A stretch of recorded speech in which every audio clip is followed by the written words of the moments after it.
Everyone, welcome back to my another video. শুভ ভাতৃদ্বিতীয়ার শুভেচ্ছা সবাইকে। এখন আমি ভাইফোঁটা দেওয়ার জন্য সুন্দর করে একটু সাজুগুজু করব। দাঁড়াও, তার আগে দিদি কি করছে সেটা তোমাদেরকে দেখাই। এই দেখো, দিদি চন্দন ঘুরতে শুরু করে দিয়েছে। ও তো আমার থেকে একটু আগে রেডি হয়েছে, তাই জন্য ভাইফোঁটার সমস্ত আয়োজনটা করে নিচ্ছে। চলো তাহলে আমিও এবার ঝটাপট করে রেডি হয়ে নিই। রেডি হওয়া বলতে তেমন কিছুই না, সানস্ক্রিন, পাউডার আর লিপস্টিক। আসলে আমার চোখে একটু প্রবলেম হচ্ছে, তাই জন্য সেভাবে আর সাজগোজ করছি না। ডক্টর চোখে জল লাগাতে একদম বারণ করে দিয়েছে, আর একটু সাজুগুজু করলে চোখে তো জল লাগাতেই হবে, সেই কারণেই একদমই সাজগোজ করছি না। যাই হোক, তোমাদের সাথে কথা বলতে বলতে এদিকে দেখো আমার সাজগোজ প্রায় হয়েই গেছে। এই লিপস্টিকটা পরে নিলেই কমপ্লিট হয়ে যাবে। আমি সাজুগুজু করতে করতে দেখো ক্যামেরাতে উকি দিচ্ছে আমার দিদি। ও কি সুন্দর করে সাজুগুজু করেছে সেটাই তোমাদেরকে দেখাচ্ছে এখন। খুবই মিষ্টি লাগছে আমার দিদিকে, তাই না বলো? দিদি 3 পিস চুড়িদার তেমন একটা ক্যারি করে না, তাই জন্য আজকে ওকে একেবারে অন্যরকম দেখতে লাগছে। দিদি দিদি ব্যাপারটা আজকে ওর মধ্যে এসছে। এদিকে আমি দেখো একদম পুরোপুরি রেডি হয়ে গেছি। এই সিম্পল সাজগোজে আমাকে কেমন লাগছে কমেন্ট করে কিন্তু অবশ্যই জানিও তোমরা। তখন আমাদের দুজনকে সুন্দর করে দেখানো হয়নি, তাই জন্য আরো একবার সুন্দর করে দুজনকে দেখিয়ে দিলাম।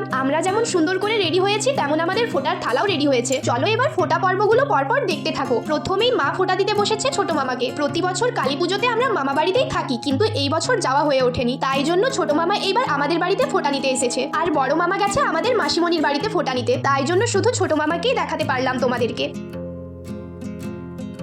মায়ের ফোঁটা দেওয়ার পর্ব এখানেই শেষ। এখন দিদি বসেছে ভাইকে ফোঁটা দিতে। ভাই দেখো এখানে মুখটা একটু গম্ভীর করে আছে, কারণটা হলো শুধু আমরা উপোস দিইনি, ভাই নিজেও উপোস দিয়ে আছে ফোঁটা নেওয়ার জন্য। ঘড়িটা একটু ভালো করে লক্ষ্য করলে তোমরা দেখতে পাবে কতটা লেট করে বসেছি আমরা ফোঁটা দিতে। যাই হোক, ফাইনালি বড় দিদির কাছ থেকে ফোঁটা নিয়ে ভাইয়ের উপোসটা এখন ভঙ্গ হলো। এবার আমি বসে পড়েছি ভাইকে ফোঁটা দিতে। এতক্ষণ ভাই মুখটা গম্ভীর করে থাকলেও এখন দেখো হাসি ফুটেছে। ফোঁটা নিয়ে মিষ্টি মুখ করার পর মিষ্টি করে হাসি দিচ্ছে আমার ভাই। দিলাম ফোঁটা, দুয়ের দুয়ারে পড়লো বাটা, জঙ্গলে ঝুমকি ফোঁটা, আমি আমার ফুলকি ফোঁটা।